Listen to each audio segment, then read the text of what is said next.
Hello, everyone, and welcome. Sean and Zach and I, Dave and Han, would like to bring to you some of the material that we brought to the church visitors and regional pastors a week ago.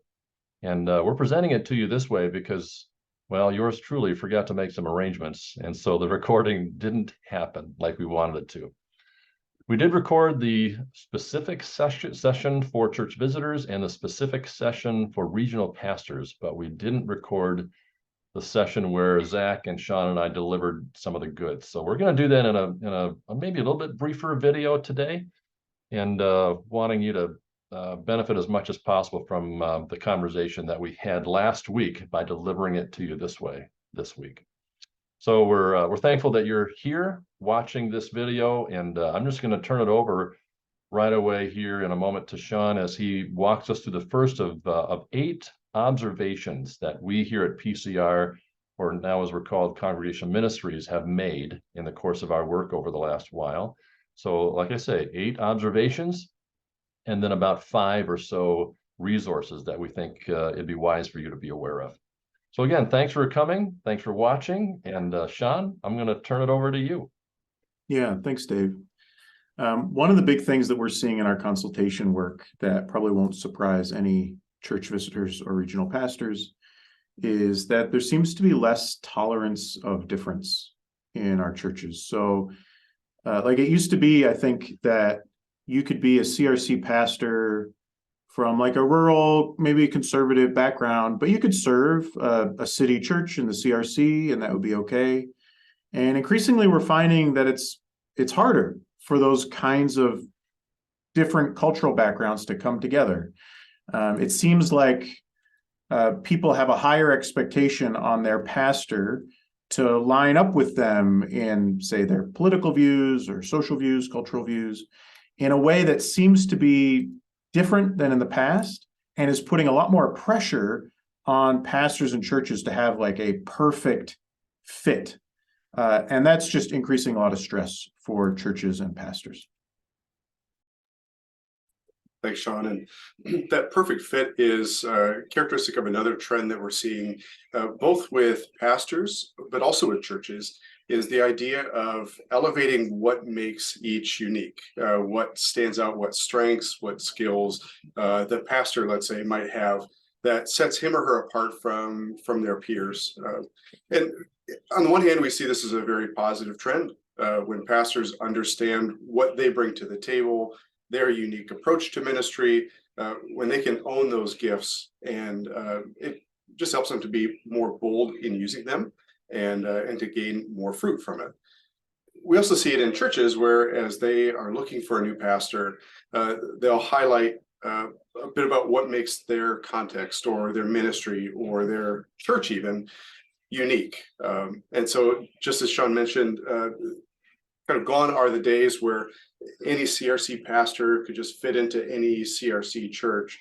As we see as a rise, or in the rise of postings on the network and the way that pastor searches are done, there's a much greater concentration on finding a fit between 2 unique entities, the church and the pastor. So in some ways we see that this is a very positive trend. In others, we see it causing conflict when pastors particularly are unwilling to give up their uniqueness or lay down some of that uniqueness in order to serve the needs of the church that they're in. As you can imagine, that causes some tension, but nevertheless, what we see are pastors and churches highlighting what makes them unique. Dave? Yeah, thank you, Zach. So the third observation that we'll offer in today's presentation is just about anxiety and what it does in systems. And we're observing, of course, lots of anxiety around the system of our denomination and within churches. And when anxiety happens, certain other things follow. And let me say right at the outset that I think anxiety is part of every congregational system, and especially true when there's any change in the air or the threat of change. And what's also true is that anxiety can sometimes be a primary engine for movement, good or bad. But there are plenty of reasons for anxiety in these days. Just denominationally speaking, there's the Human Sexuality Report that was adopted by Synod of 2022, creating lots of conversation and lots of thorniness in those conversations. There's still the reality of COVID, and no longer the pandemic itself, but the fallout from the pandemic, weariness and exhaustion on the part of so many church leaders, wonders about where the people have gone and that sort of thing. And then there's all the cultural changes that occur in the kind of the air that we breathe around us. And I'll say more about that in a later observation. But there's some impacts that occur when anxiety increases. Lots of reactive behavior as opposed to responsive behavior. Reactive behavior I might characterize as people going with their first impulses and just reacting to stuff, rather than taking time to think, to be reflective, counting to 10, something as simple as that. Even counting to 10 organizationally speaking, if there are ways to do that, to be more thoughtful and responsive rather than reactive is the hoped for reaction to stuff that happens. But we do see a lot of reactive behavior out there. We see formal communication deserts in reactive congregations where the formal means of communication, meetings and meeting minutes and reports out of those meetings to key people and to the congregation, where that begins to suffer a little bit, to erode away, and all the informal communication pathways begin to assume a higher profile, where the parking lot conversations or the coffee shop conversations begin to become more potent in the system. Wherein, of course, there's less accountability with those informal communication systems, so all kinds of problems come up. And then there's the decreased capacity to listen well. There are emotional shortcuts that people take, where they stereotype people rather than take them on in terms of who they actually are, with all kinds of nuance. People form straw man argumentation. They triangle with one another by talking about you with somebody else who's safer. All kinds of ways to skimp on communication and discussion, to short circuit and shortchange the avenues for real conversation. And a key observation that we make here with us as consultants is that councils will often do what requires the least amount of work today and the most amount of work tomorrow. So if you're a church visitor or a regional pastor, you can be pretty helpful in situations like this by listening well, being non-anxious, advocating for the opposite of hush, rush, and mush, where you can advocate instead for a measured pace, people slowing down, in other words, for face-to-face communication instead of communication where people are left out or voices aren't heard. And what I'll call easy to trace, that is clear process, really clear process. When you advocate for these things as regional pastors and church visitors, you're doing the church a huge favor. On to you, Zach. Thanks, Dave. The next observation is it's really an enduring trend. It's been around for a long time. One in which a pastor candidate hears a sense of mandate from the search committee, calling them to come in and do X, Y, or Z, or X, Y, Z, depending where you are for the church. And what happens is pastors will come in and they'll start to either make bigger strides into outreach or into mission. And that throws the council into disarray, the congregation into disarray. But the pastor says, but this is what you said you wanted. So we see that trend still living and active. And one of the big downsides of that is that pastors are losing, or maybe the shortcoming, that's probably a better way to say it, is that pastors are forgetting that no matter what the search committee tells them, and no matter what the council tells, pastors still have to lead. And that requires listening, building trust, demonstrating faithfulness, showing competency. So even when we come in and we can hold up the receipts to say, here's what you told me you wanted, pastors still need to lead. John? Yeah, one of the other trends that we're seeing that I think is a really important one, it's also not really new, but it is taking some new forms, is that pastors have different ideas about boundaries than maybe they did a generation ago, especially as those boundaries are filtered through the family relationships. So formally, I think it would be fair to say that, you know, if you were called to be a pastor in the Christian Reformed Church, it was kind of assumed that that call was for your whole family. So if you're married, you have kids, they kind of come along with the package, and the pastor's call is the main thing about the family's identity. And increasingly, and I think this is mostly a healthy trend, pastors are saying, hey, you know, I am not only a pastor. There are other important parts of my life. Maybe I'm a dad or a mom, a husband, a wife. But churches don't always know what to do with those boundaries when they're asserted. Maybe the church is accustomed to a pastor who is available all the time in every way that the church asks for. That was, in some ways, the former model. And they're struggling to account for a pastor who is asserting some boundaries. Oftentimes, the pastor feels stuck between how do I satisfy the demands of my council and the demands of family and my responsibilities there.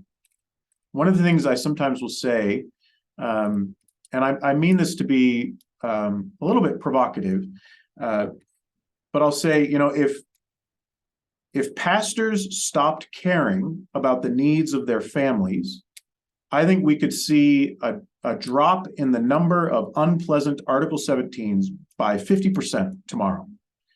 And what I mean by that is pastors used to be able to say, oh no, things are kind of going badly in this spot. I'm going to pick up and move. I'm going to take another call. Things are getting difficult here. But increasingly, pastors are saying, oh, you know what, I maybe feel like I want to leave, but I have reasons to stay that are connected to my family. I don't want to disrupt my spouse's career, or my children have a couple more years in school. I don't want to leave yet. And so they stay longer, and it increases the pressure if it's untended. And that's going to lead to more unpleasant Article 17 separations. Now, I think part of what I want to illustrate by that provocative statement is that not every new Article 17 is necessarily such a bad thing if part of what's prompting it is pastors giving their family's needs a higher profile in their life than a generation ago. But it is inevitable that as pastors assert more boundaries, especially around their families and their times, churches that are not used to that are going to have a hard time accepting those new boundaries, and you can expect that there's going to be some tension there. One thing we saw, particularly in the beginning days of COVID, were pastors who were functioning heroically, who were doing all that they could to make sure that everything was getting done in a completely different kind of set of world circumstances, ministry change, but they kept functioning. And we heard often, especially as the days of COVID grew longer, pastors saying, I just have to keep pushing for now, and it'll get better soon.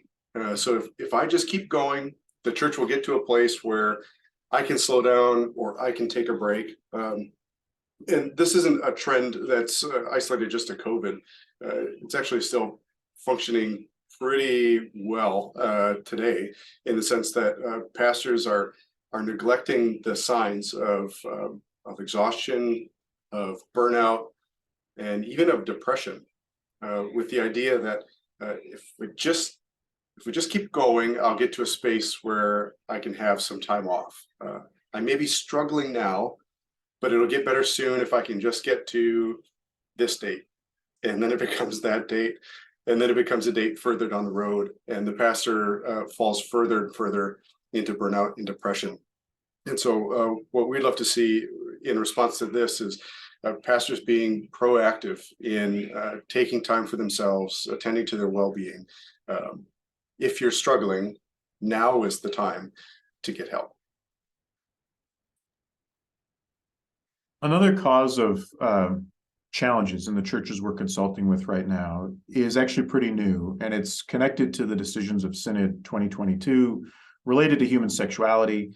And on the one hand, yes, there are some churches and pastors who are struggling to know sort of where they fit in the denomination if they disagree with decisions that Synod made. But there's also really kind of technical questions that are hanging up churches, like what's a gravamen and what can it do? What can't it do? And these are questions that honestly our denomination's not really wrestled with certainly at this scale, probably at any time in its history. And so kind of predictably, church councils and pastors are confused, they're frustrated, because they're not sure even what is possible with this very particular church order technicality. And so in addition to all the other tension that you might feel if you feel like you're maybe not totally in sync with the denomination's teaching on human sexuality, you're also just trying to figure out, what does this mean for me or for elders or deacons in my church who have disagreement? Can they stay? Must they leave? Some of those questions are not as clearly answered as they could be. And that uncertainty about the technical aspect is creating a lot of anxiety for a lot of our churches. Terrific. Thanks, Sean. So here's observation number 8 that we're making here as we do our good work with churches. And that is that there is just a higher degree, or I should say it this way, shifting cultural winds that are buffeting churches that we work with. Lots of things up in the air that we breathe, you could say. And one of those things is kind of the church seen as irrelevant more and more in our culture. And I think this is actually more so the case in Canada than in the United States, but the United States isn't very far behind. But a sense that the church no longer, and hasn't been for quite a long time, at the center of the culture's public life. And these days, it's no longer not at the center, but its voice is actually resented or marginalized in many ways. And that development has all kinds of implications for how the church understands itself and its mission, and what kinds of questions are now important that maybe weren't so important 20 years ago, and what kinds of questions were really important 20 years ago that are really quite irrelevant today in this context. So that's one of the shifting cultural winds. Another one is radical polarization in our world. David Brooks has said a number of times that everything is politicized. And I might say it this way, that everyone is politicized. Everyone is seen as a position. Everyone is seen as the object of having to be persuaded of something. And if they aren't persuaded, then they have to be marginalized. Everything becomes positional, and people are seen more for their positions than for anything else that might be important about who they actually are. So this kind of radical polarization of our culture feeding it or finding its way into the church as well. And maybe a couple of other things that I'll mention here, some cultural dynamics that feed the movement out of local churches. One would be that there's minimal institutional loyalty for a long time now, actually. You can't count any longer on the fact that you are CRC as the glue that will hold people to your congregation. People just really don't care a whole lot about what your denominational affiliation or affinity is. They're much more concerned about what's happening in my life locally here in this congregation. And is this place, these people, are they feeding me or aren't they feeding me? The digital and video options that are available to people these days that in many ways outshine and outpolish what they can experience on Sunday morning are leading many more folks to stay at home. Not just because COVID happened, but because they found that they kind of like being at home on the couch with a cup of coffee in hand, watching a great speaker on a stage somewhere out there. And those options are also leading people to stay away from active participation in person in the church. And then maybe the last thing that I'll mention, just in terms of things that are leading people out of churches these days, is just this reality of everything in our culture today is on demand and instantaneous, consumer responsive. And so when we try to compete with some of that as a church, we find ourselves to be on the short end of the stick. We're not as attractive as a highly polished video, for example, or we can't provide at the click of a button, a service that somebody might want or need. Whereas everybody's trained, whether it's through Amazon or anything else, to be able to find something quickly at the click, maybe 2 or 3 clicks of a mouse. Churches suffer when that's the dynamic that they're encountering in culture around us. One more thing that I've got here in terms of what might lead people out of the church, and that is that in so many situations of pain or confusion or anxiety, the person that's easiest to blame is the pastor.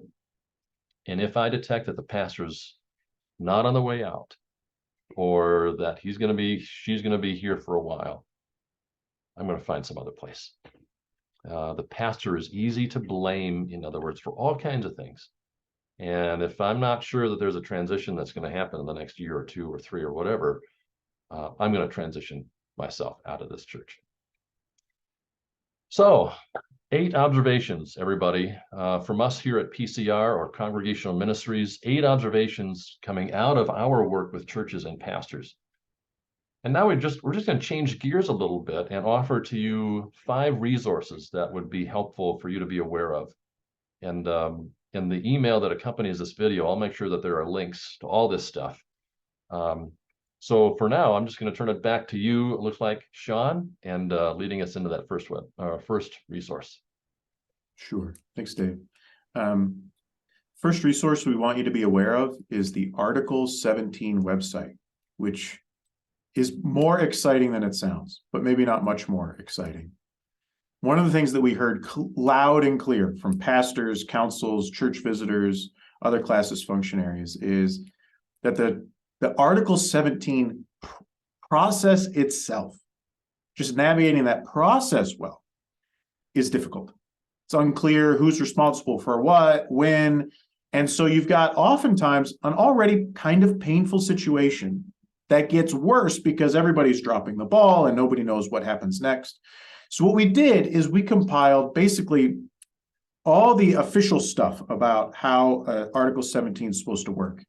And we lined it all up on the same web page. It's clear sort of what the council's role is at each stage, what the class's role is at each stage, what the pastor's role is at each stage, from the time that tension arises all the way to the time that a pastor is declared eligible for call.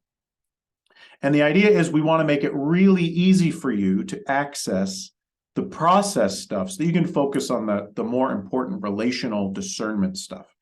And we also, in addition to all the stuff that Synod has contributed, that the church order says about Article 17, we also have a variety of articles on that website that just talk about our advice as consultants about how to sort of follow best practices in all of those situations. So the Article 17 website, that is something that has come out of actually earlier iterations of these meetings with church visitors and regional pastors. We want you to know that it exists and to use it.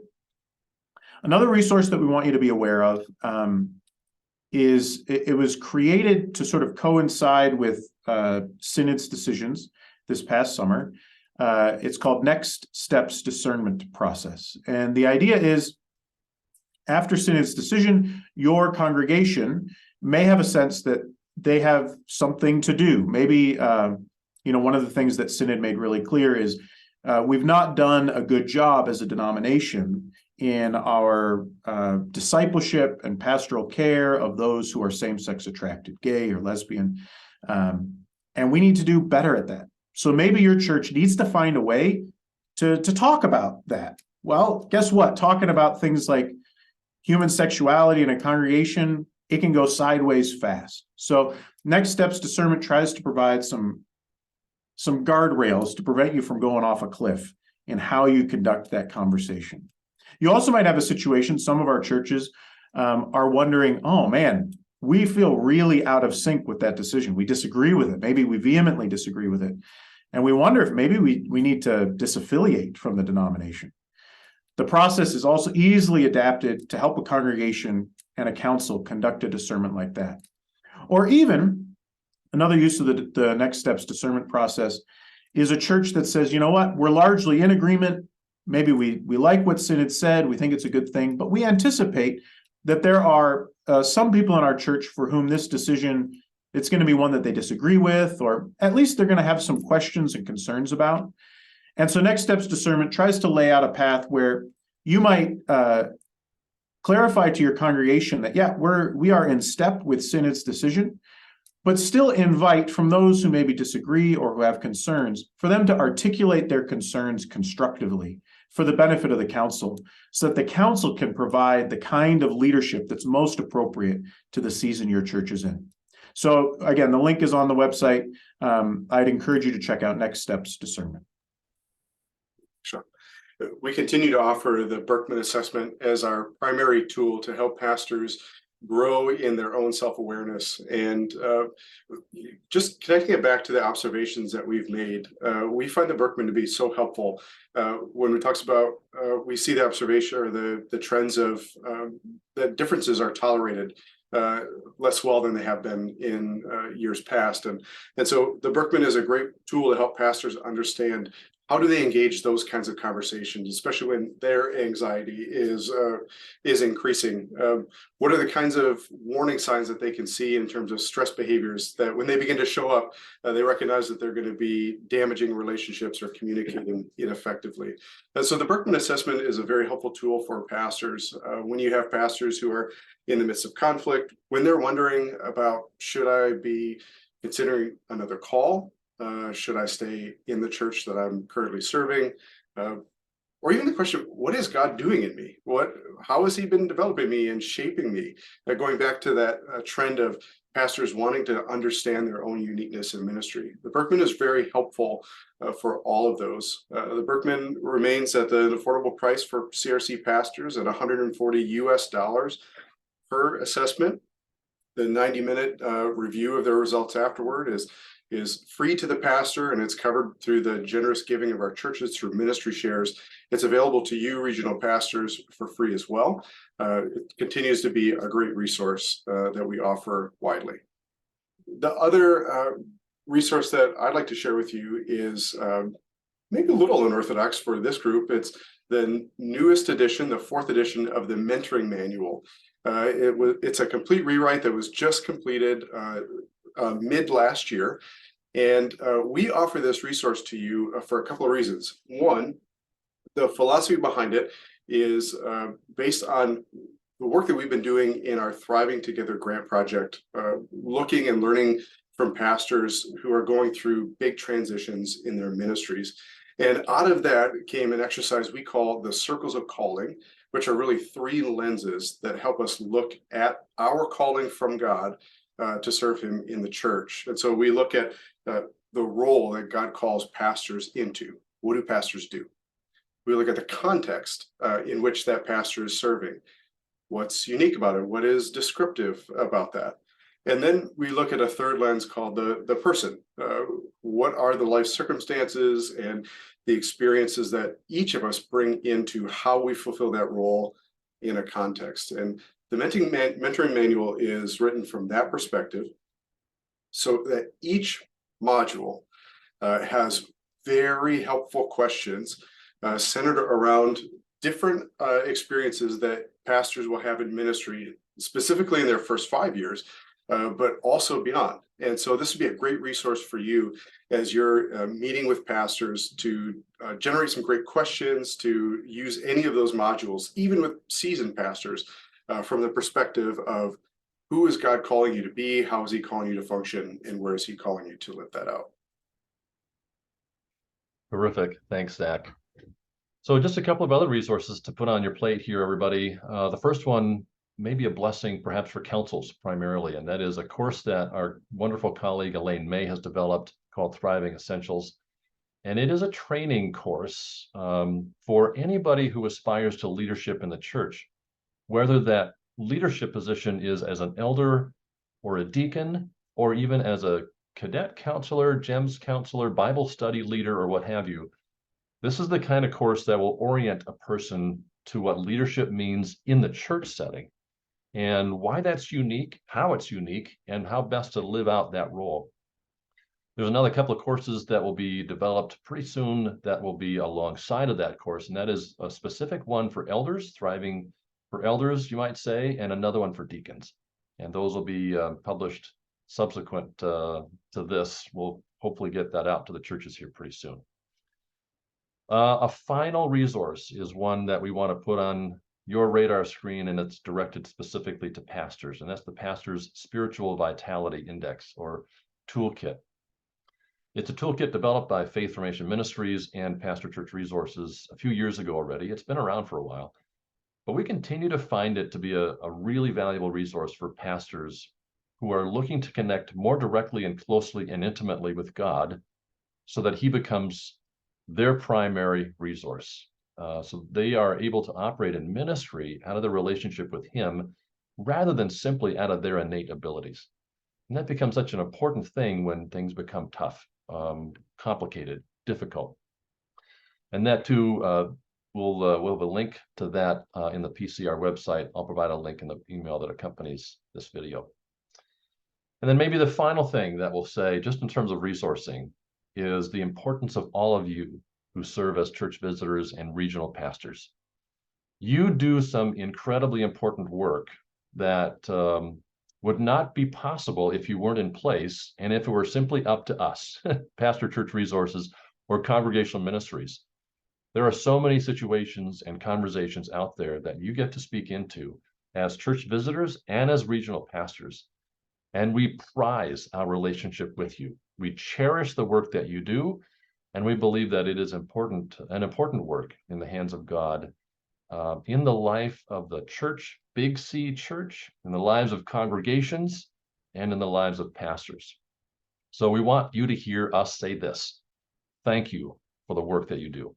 Thank you for being partners with us in attending to the health and vitality of the congregations out there and the pastors who serve them.